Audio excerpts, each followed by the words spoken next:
Another Malakanyam can asen content barachime bajaling. Natin content work and we're online. Bana right katin con telat karodian. Take a muguro balane dialan con larka genoriang machachi decision mu jek shojamek. Decision each Dr. Machara megano were which kajuba. Ka peace agreement dan echa tank 2018.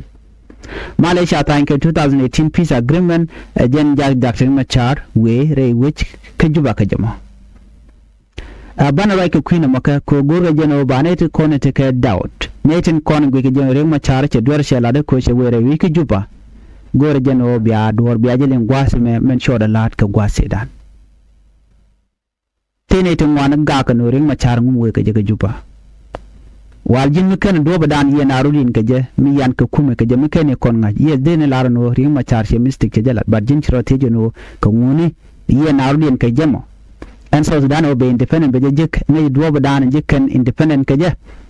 Ke do badan jiken independent. Bana ka linka je report mene. Kenya mgore jeno be yere mind ka me dan chi to ke 2013 peace so 2013 kore dan chi to me chi ne tin wan nong che kana re wiki juba. Bana kule ben ko umu nok Dr. Machar o de mal de je tanke jemo. Ke no ko jeno were wiki jemo e tele je de changa ke. Akan konwe miam an wala shanga wal de ka pa wadek ron kin dang ro de bakel ano na je longo no de yen channel me de yen support de yen subscribe kare notification bell yen try committee ga ler mi ci bare da chwa mala ci pekaya gore je ben wo yen ba biya channel biya je support biya na share ka do dan dong di yen lo ka jam karon kina dang ro de wal dok gwase dan e shirek ce to ke me kare kana to te mi chora la ne kenyam cha dak Machar cha je wo kene cabinet ne kadial anga asel be kem yadit chwa wo ken ne kadial amore kan dak Machar kana ne wo me kon lat asel be kem yadit kono wo ne dial te konti la Nuer special Nuer general cha nang mai kandial ke cha ga ko ku kare taya chen blan shurken dino ngayena to ka pai ro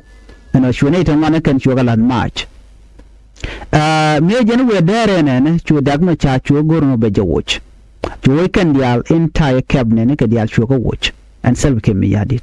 reason e wo ne ka te ka dilat ka rodian ne gwase dan la na the right thing manyam agenda da na tene wodi gorga jeno de queen kwade jalat gorga jeno South Sudan da te ka mu da te ka chonko de kan kwera nok lodian de kan kwai enneme e manga kanije ko ne ka gwase dan e sha independent charge ke 2011 the Georgian Wodi Benati national election ballot. National election mo cha ko ballot kajen ron kit na dangro with the wealthy ajen do be dana china agree kaja. And that agreement chi self came yadi chegor. Ko ngeje gwan wodi me go dak Machar go region wodi ne ideal de ka jal alo nokan kwadan kana kwany. Ka kwara bi kana kwanya bala kwar mo gwa mi bi woj bielat. Bar ngay selpa ke me yadi de karundi ale ko ne sheruj tel mu gwa mi chala rewi ka South Sudan so ko kuje mon ngeje gwan o shebu wo wonyam ke je bu pat mi te ka kuin kwar mi chalat ne me ajene dana le rodo me ngay kondiala me je joje gwan o shi 2013 jeben ka ci dak Machar chaje ger ke chaje woch cha kome sha kan waniga and then gwasa machu dak Machar chu to ko beletin kondere lat ke kuin kwar bakalat namo chu self ke miyadi de gujeno a threat ke kumede dan chu self ke miyadi chu goro be dak Machar be jakef ke be jeyen me che ono be dak Machar be jeyen din dak Machar roda wo roda bar amuji tuoko chu goro no bene di alte kone shun kel ka dak Machar special to be specific chu target ke le chu nanga kone de kone shal Nuer chu kon Nuer yo kon target rewi ke juba jeno ko kone ni nodi shangwal diech shangwal bakal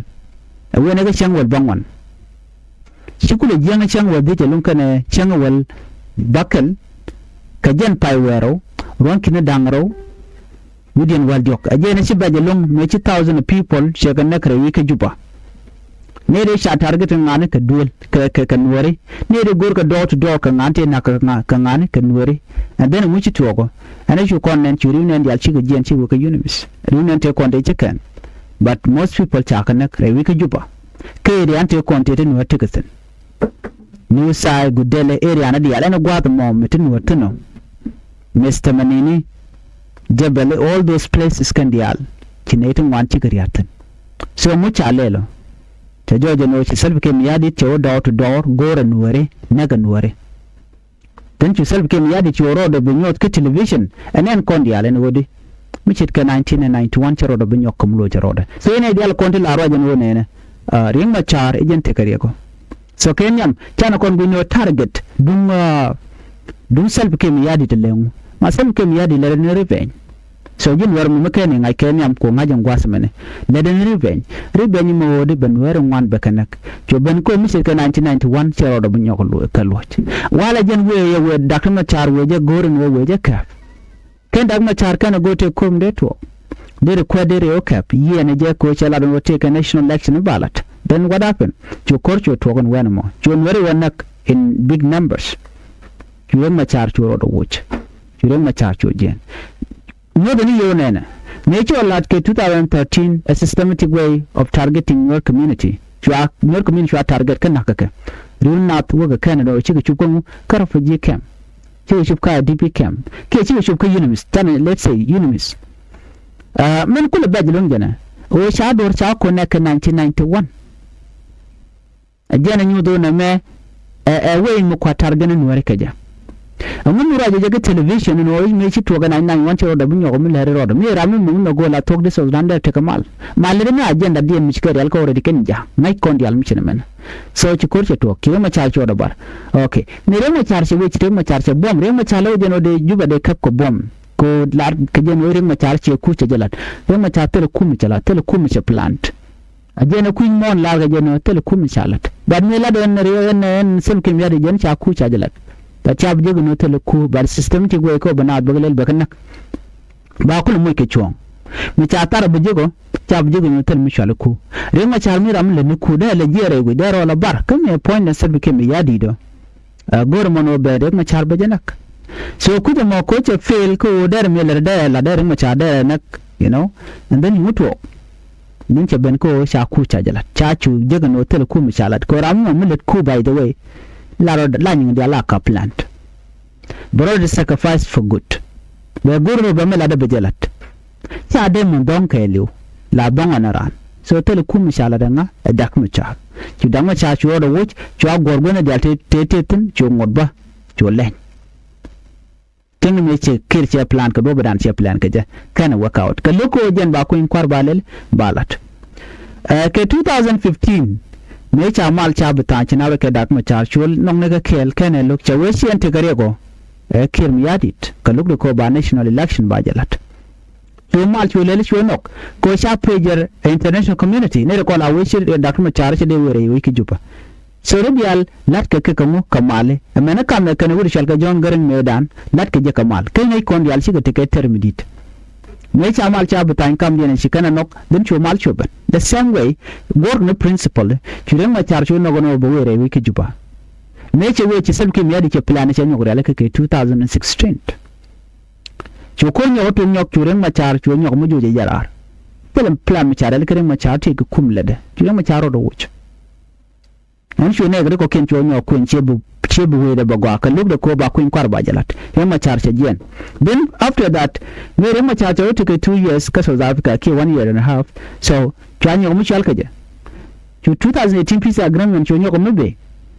me chi ma char che mal che nok chu mal chu nyota mu ko te ka transitional government wala sing ma char che no no bungtede bu mal ba je rele ka dan chu mal chu ajalat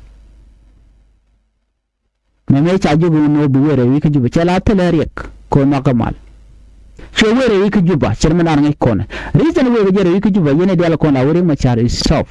lenga ja deng ma char che ko ni jen ban mot jakaran ko bi pol ni jira mu gurmot guri international community model content lat kana malu yi mon kelu ajen jira mu dana gwana jen karame mo murade kalsit ke kir mi no go benna na renga char gura no mot mi kere ma char kana mot kana ka gor na tel mi chala mala doben okay kemi jira mu mamala do renga char mo che coach mun no ka mal ka je ma me chi renga char mi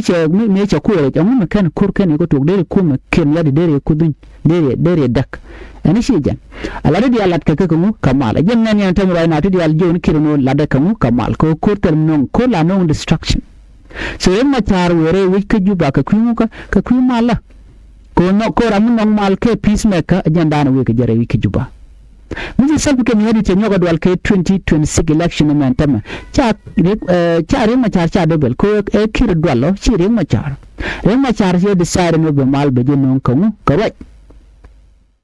dunira mo dalanga sabu ke miyadi ke jin sabu ke miyadi ku chonga je kel ka bela riek machar am dan ku mal ko nok de gu cho litam a riek machar mun no go jen be were wich juba ka jin ku sabu ke miyadi ku je support at some point abi goro jimbe mal be la diene je wara manana no gobe mal ben jenore wiki juba le demu le damal so rema chadu nemu hamishale peacemaker ram goro be mal be tin goro so Sudan bagwa so jen a future leader me George Mangai Canadian